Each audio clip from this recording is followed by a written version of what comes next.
É isso aí, galera. Vamos lá. Sejam todos muito bem-vindos. Live número 60 na área. Vamos lá. Agora do jeito correto.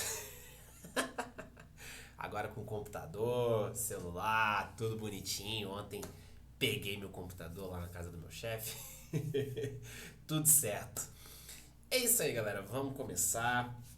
Sejam todos muito bem-vindos. Vamos começar falando aí dos nossos fundos imobiliários. Manhã que começou com sol, mas que tá friozinho em São Paulo. Deve estar ali batendo uns 20 graus por aí.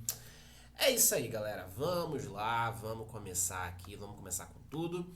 E mais cedo eu tava até gravando um conteúdo aqui pro Instagram e também gravei um conteúdo ontem que vai pro YouTube hoje, tá? Falando desse cara aqui ontem, né? O nosso, como é que fechou o nosso pregão ontem, tá? As maiores quedas aí. O Deva 11 fechou com uma queda de mais de 8%, isso mesmo, uma queda de mais de 8%.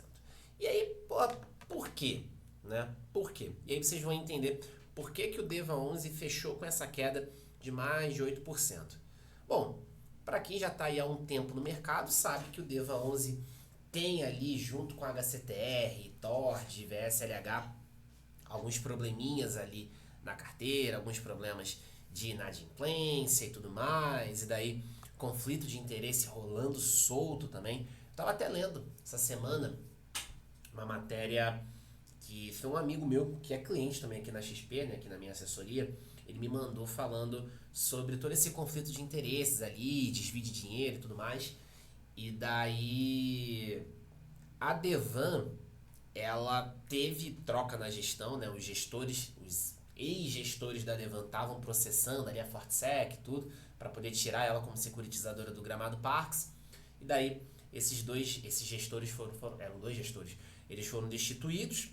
E daí quem assumiu a gestão do fundo foram os presidentes da RTSC, que é a hold que controla as gestoras, né? A Ictar, a R Capital, a Devan, controla a Fortsec. Os caras assumiram a gestão do fundo. Então, o Deva, a gestão do Deva, que anteriormente tinha votado pela saída da Fortsec como securitizadora do Gramado Parks, agora foi a mesma gestora que votou a favor. Então a gente vê um conflito de interesses bizonho aqui no Deva. E aí, além de tudo isso, além das inadimplências, além da questão ali do conflito de interesses, a gente teve aqui redução nos dividendos, tá? Então, a gente saiu de um patamar de 65 centavos para 48 centavos. Então, o dividendo a ser pago caiu. Isso aqui provavelmente por quê? Redução de inflação, beleza? Então, eu tava até mais cedo também gravei um Reels falando sobre isso, né? Peguei ali o fundo da VBI, o fundo de papel da VBI, o CVBI 11, que é um fundo que eu gosto bastante, faz uma boa diversificação de risco, trabalho bastante com alguns clientes na assessoria. Esse é um fundo que anunciou um dividendo 23% menor, tá? E por que isso? Se você pega a inflação dos últimos 12 meses, deixa eu até pegar aqui, ó, inflação 12 meses G1. Se você pega aqui a inflação dos últimos 12 meses, inclusive hoje também sai dado de inflação. Quando você pega o gráfico, né, de acompanhamento aqui da inflação, você vê justamente uma inflação mais baixa. Ó, deixa eu virar aqui. Você vê justamente uma inflação mais baixa aqui nos meses de abril e março, tá? Então, os dividendos que estão sendo pagos aí pelos fundos de papel, fala Vagnão, bom dia. Os fundos de papel que estão pagando dividendos agora estão distribuindo os resultados referentes a maio.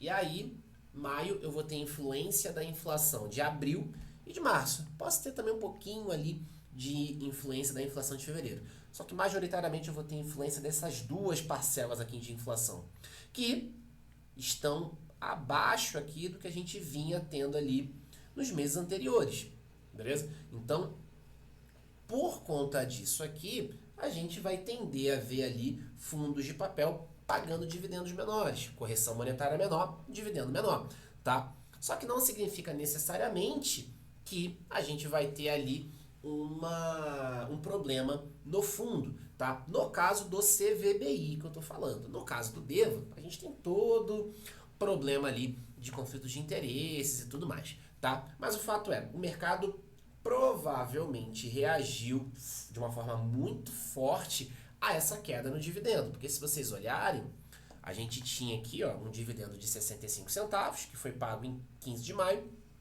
e agora ele vai pagar no dia 14, 48 centavos, beleza? Então uma queda de 17%.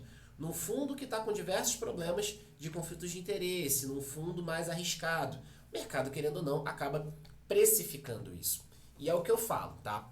Eu já recebi essa pergunta em alguns momentos e vale a pena trazer aqui de novo, tá? Quando você tem queda no dividendo, isso acaba gerando uma expectativa ruim no mercado e daí o mercado tende a jogar o preço do fundo para baixo. Da mesma forma, se você tem uma alta no dividendo, você tende a ter uma valorização ali da cota porque o mercado coloca uma expectativa positiva, tá? Então, o dividendo, ele tende a impactar a expectativa do mercado e daí o fundo tende a subir ou cair, a depender do que aconteceu com o dividendo. Agora, a variação no preço da cota não afeta o dividendo. Então, a variação do dividendo afeta o preço da cota, por conta de expectativa. Agora, o preço da cota não afeta o dividendo, justamente porque o dividendo ele é fruto do operacional. Beleza? Então, o dividendo é operacional. Beleza? Preço de cota no mercado é expectativa. Eu falei isso ontem também. Beleza? Então, o dividendo de um fundo é operacional. Ele não está ligado com alta ou queda do preço da cota. Né? Se o dividendo se a cota valorizar, o dividendo vai ser maior. Não.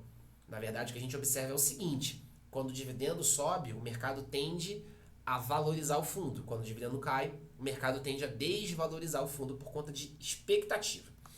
Beleza? Então, a gente tem aqui o DEVA 11 passando por esse problema aí, uma queda de mais de 8%.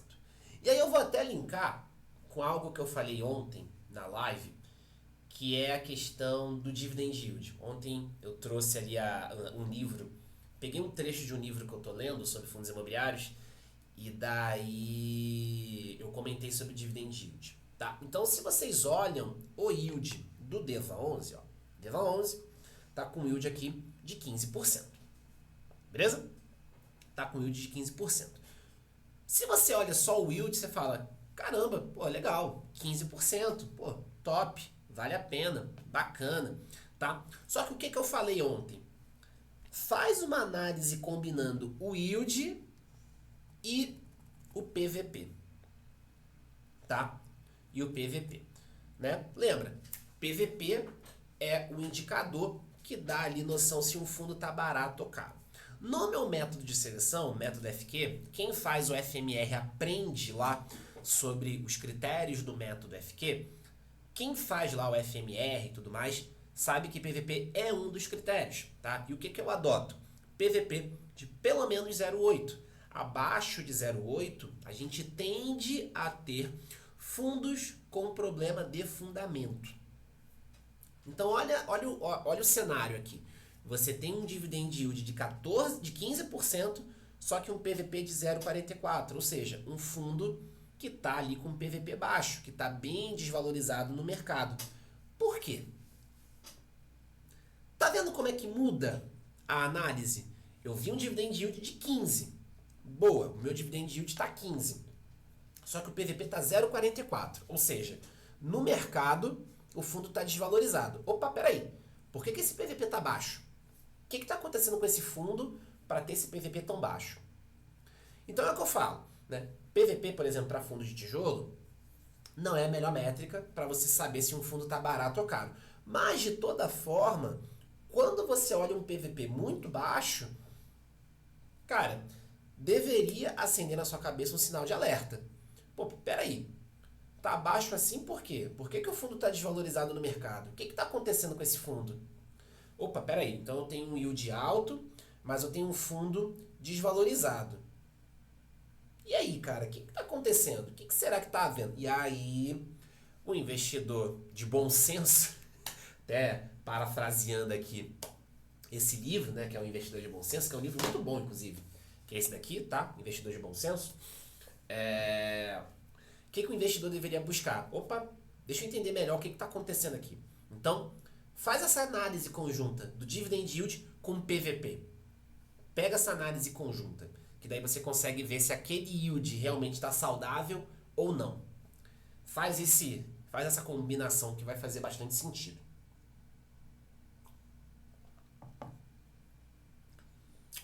Show de bola, galera. Maravilha. Boa. E aí, ó, vamos lá. Tá? Então, falamos aqui do DEVA. Beleza? Deixa eu trazer um pouco mais de detalhes aqui, tá? O PVBI anunciou na sexta aí a compra de mais uma participação, tá? O fundo anunciou ali, vai desembolsar 280 milhões numa participação num imóvel também na região nobre em São Paulo, né? Vai comprar em uma parte do edifício Cidade Jardim. Boa. Deixa eu virar aqui. Boa. Então, o fundo vai desembolsar ali cerca de 280 milhões de reais. Já pagou 155 no ato, né, da lavratura da escritura e vai pagar mais um restante ali mediante a subscrição de cotas. Beleza? Então, a expectativa aqui de incremento no montante de dividendos não, de resultado aqui vai para casa de 7 centavos, beleza? Então a gente tem uma expectativa aqui de subida de 7 centavos aqui no resultado gerado pelas locações, tá? E boa. Boa, e tem também mais uma aquisição aqui que está sendo feita, né? A unidade 72, parará, a ser concretizada após a operação de determinadas condições precedentes. Então o fundo fazendo aqui mais uma aquisição. O fundo estava fazendo captação de captação de grana, anunciou movimentação aqui, está anunciando movimentação e aqui tem todo o racional, né? Tem todo o racional, beleza? Então, ó, por que a aquisição se encaixa na estratégia do fundo? Eles fizeram um anúncio aqui de 43%, tá? Aquisição de edifícios AAA, 100% locado, tá? Então, vem com vacância zerada. Está localizado na Avenida Cidade Jardim, região altamente demandada no mercado. Localizado na Avenida Cidade Jardim, na região da Faria Lima. Então a gente sabe que o PVBI ele tem um foco maior nessas regiões mais premium. Faria Lima, Vila Olímpia, JK, beleza? Então a ideia aqui é ter mais um imóvel que vai seguir nessa mesma linha, beleza? Cap rate aqui 7,9, ou seja, quanto que o fundo vai ter de retorno em aluguel frente ao que ele está desembolsando. Vamos ver o que mais a gente tem aqui. Ó, localização do Cidade Jardim. Então aqui é a Avenida Cidade Jardim, Faria Lima, JK. Então a gente está bem nesse, é o que a gente chama aqui em São Paulo, a gente está bem no condado aqui, bem no condado da Faria Lima. E aí o PVBI é um fundo que realmente foca nessas posições, tá? Que são localizações que têm tido ali uma demanda mais alta, têm tido um histórico de vacância mais baixo. Então, alta demanda, isso é muito interessante. Beleza? Isso é muito interessante. Então, ó, até o fundo comenta isso aqui, tá? Análise de mercado, micro região. Tá, ó, região da Faria Lima apresenta a menor vacância, 5,8% da cidade de São Paulo. Então, o fundo está fazendo uma aquisição de um imóvel numa região que está bastante aquecida, que está com menor patamar de vacância, olhando para a cidade de São Paulo. Beleza? A gente vê aqui também o aumento no aluguel, a gente vê aqui um patamar de redução na vacância, beleza? Então, isso é muito positivo para o fundo. Beleza? Isso é bastante positivo ali pro fundo. Boa. E aí, o portfólio após as aquisições, beleza? Então, a gente vai ter uma avaliação patrimonial. Deixa eu diminuir um pouco aqui. A gente vai ter uma avaliação patrimonial em junho, beleza? Daí, o fundo vai fechar ali com 7 imóveis na carteira. tá? Então, percentual de receita no fundo e tudo mais, todo mundo aqui, quase todo mundo com vacância zerada. A gente vai ter aqui, esse aqui é o FL 4440, esse aqui no início da Faria Lima tá com 30%, tá com 13% de vacância, e esse cara aqui 38% de vacância. Beleza? Como é que vai ficar aqui a carteira? Então, a gente tem aqui os imóveis, beleza? Deixa eu aumentar um pouquinho. A gente tem aqui os imóveis, como é que vai ficar a carteira de imóveis? 70% da carteira na região da Faria Lima, tá? Prevent Senior, cara, Prevent Senior, uma parada que é legal, tá? Alocação por inquilino, Prevent Senior vem reduzindo consideravelmente a participação aqui na receita, tá? A gente já chegou a bater, eu já fiz vídeo falando disso no PVBI, tá?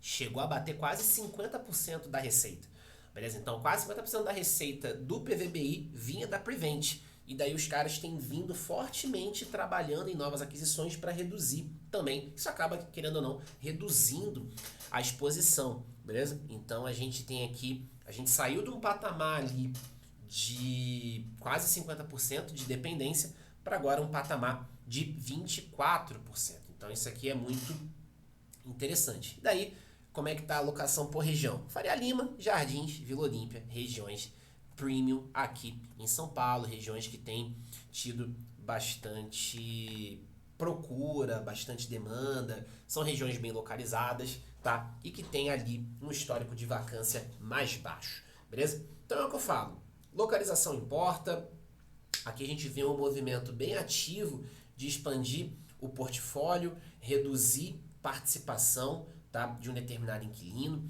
Então é o que eu falo, até eu falo isso no FMR também.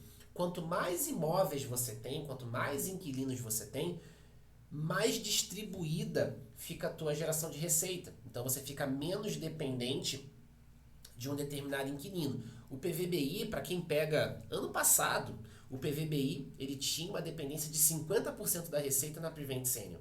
Agora, com essa nova aquisição e tudo mais, fechando tudo, a gente vai para 24%. Ainda assim, é uma participação ok, mas ela reduziu pela metade essa participação, tá? Então, quanto mais imóveis, mais inquilinos você tem, você acaba diversificando a carteira e diminui a dependência num determinado inquilino, tá? Então, isso é muito positivo, tá bom? Isso acaba sendo muito positivo. Então, PVBI fazendo anúncio, comprando imóvel novo, tá? E o que é legal, tá? A gente tem visto ali os fundos imobiliários caírem, tá? A gente vê o IFIX caindo fortemente nas últimas semanas e tudo mais, muito por conta também do que a gente tem visto lá no Tesouro IPCA. Ontem eu cheguei a trabalhar IPCA mais 6,32 para alguns clientes na XP. É absurdo. IPCA mais 6,32, tá? E até um ponto bacana, tá? Vou comentar aqui na assessoria, eu comento muito isso aqui no Story. Tá? Tesouro direto para o assessor não gera receita, tá? E aí eu já até... Eu tive a oportunidade de tombar um cliente para minha base porque eu vinha falando muito de tesouro. Só que tesouro não gera receita para o assessor. O que gera receita para o assessor é o título público que está lá dentro da parte de renda fixa na XP. Isso gera ROA. Se eu mandar uma alocação dali, vai gerar ROA para mim. Tesouro direto não gera.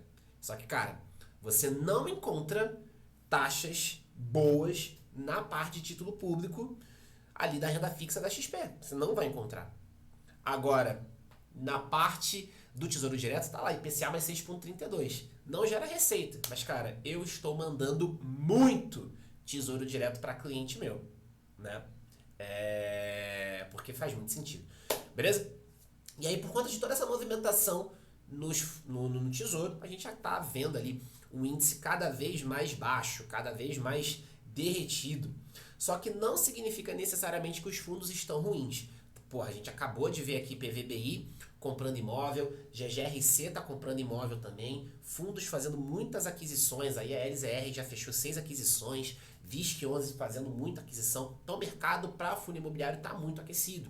Então, apesar das quedas, a gente vê ali fundos fazendo muita movimentação. O Wagner mandou uma pergunta aqui, ó, que é o seguinte: Anderson, fala sobre marcação a mercado. Do que se trata eu sei, mas como se realiza o lucro com o tesouro, por exemplo? Não que eu queira vender o meu, só para entender mesmo.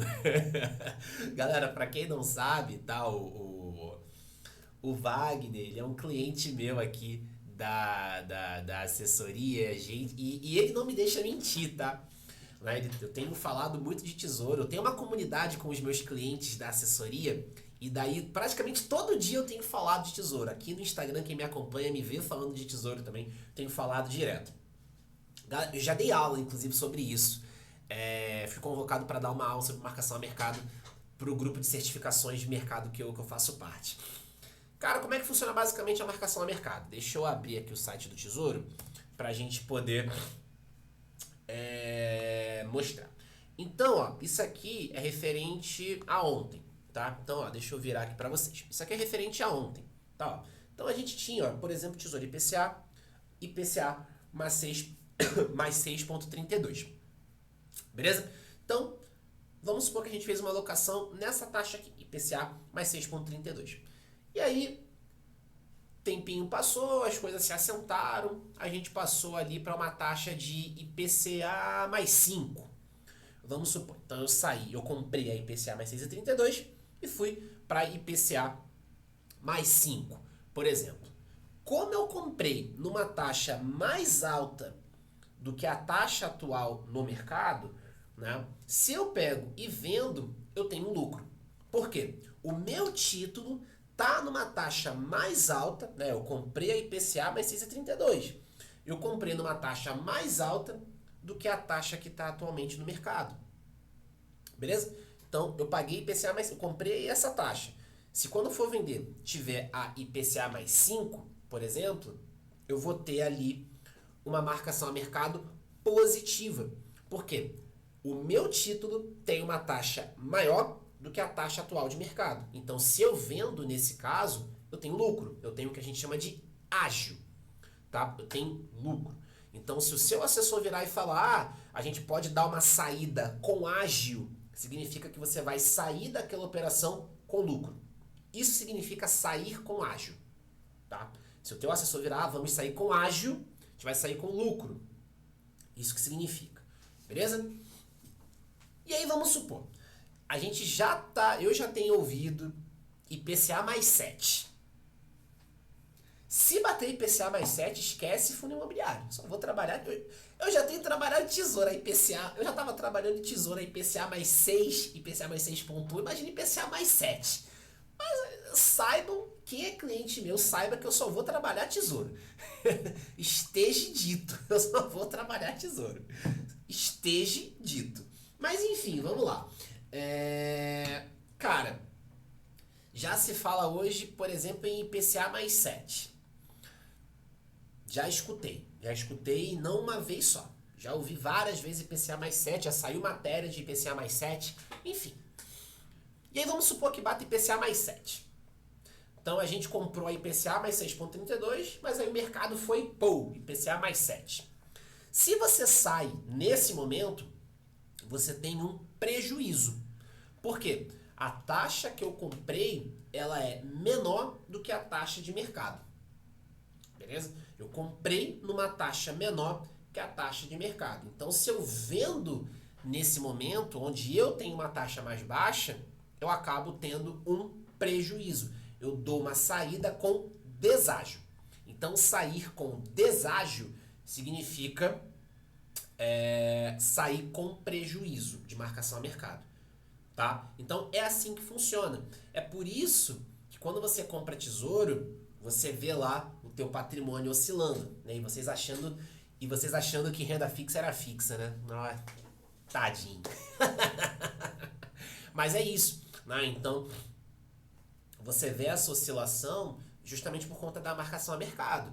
Então, ó, por exemplo, na sexta-feira, eu comprei tesouro para cliente a IPCA mais 6,23. Ontem, bateu IPCA mais 6,32. Tá vendo como é que as taxas mudam?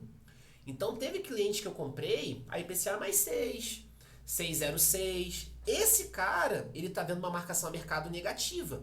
Esse cara tá vendo o patrimônio dele nessa parte de tesouro negativo. Por quê? Porque a taxa subiu. Não é que o investimento ficou ruim, mas se eu sair de forma antecipada, como o mercado jogou a taxa ainda mais para cima, eu vou ter ali uma saída com deságio. Agora, a partir do momento que a gente começar a ter mais estabilidade, voltar ali para um patamar de IPCA mais 5, IPCA mais 4,5, aí quem comprou a IPCA mais 6 vai ter ali uma baita marcação a mercado, justamente por conta de ter comprado a uma taxa mais alta e daí, quando as coisas derem uma acalmada, as taxas ficarem mais baixas. Beleza? É assim que funciona marcação a mercado. Quem tiver investimento no Tesouro, pode entrar no site do Tesouro. Tá vendo? Deixa eu mostrar aqui para vocês. Tá vendo? Tem a tela aqui de login. Tá vendo? Vocês conseguem logar no Tesouro e daí dá para vocês fazerem isso. Eu não vou compartilhar o meu, porque como eu não edito vídeo nem nada, o YouTube iria bloquear o vídeo por conta de mostrar dados, mostrar números ali de finanças e tudo mais, tá? Então o YouTube iria bloquear o vídeo, beleza? Então por isso que eu não vou logar aqui, tá? Mas vocês conseguem fazer isso de forma bem simples, tá? Vai no site do Tesouro, faz o login e daí vocês vão conseguir ver todas as posições que vocês têm em Tesouro. E aí vocês conseguem ver a rentabilidade acumulada se vocês se vocês fossem vender naquele dia. E daí tem um gráfico que vocês conseguem ver que ele mostra a marcação na curva, ou seja, o seu dinheiro rendendo aquela taxa que você contratou e o preço a mercado, a marcação a mercado. E aí, dependendo do momento que você comprou, você vai ver a curva a mercado mais baixa do que a marcação na curva. Por quê? Se eu vender agora, como o mercado não está favorável para mim por conta da taxa, eu vendo com prejuízo. É bacana. Entra no site do Tesouro, para quem tem investimento em Tesouro, entra no site do Tesouro, faz o login, que vocês vão conseguir ver esse efeito de marcação a mercado. Dá para ver isso graficamente. Beleza?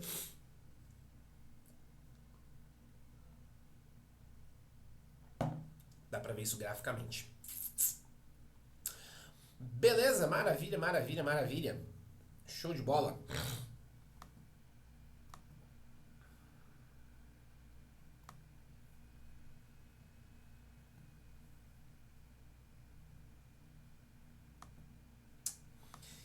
É isso aí, galera. Então, live foi boa, hein? Rendeu hoje. Bom demais, bom demais. Galera, então, era o que eu queria trazer aí pra hoje. Fechamos aí com essa dúvida de marcação a mercado, beleza? Pessoal, muito obrigado aí pela participação, pela parceria. Falei bastante ali, né? Em alguns momentos eu falei, esse conteúdo tem lá no FMR, né?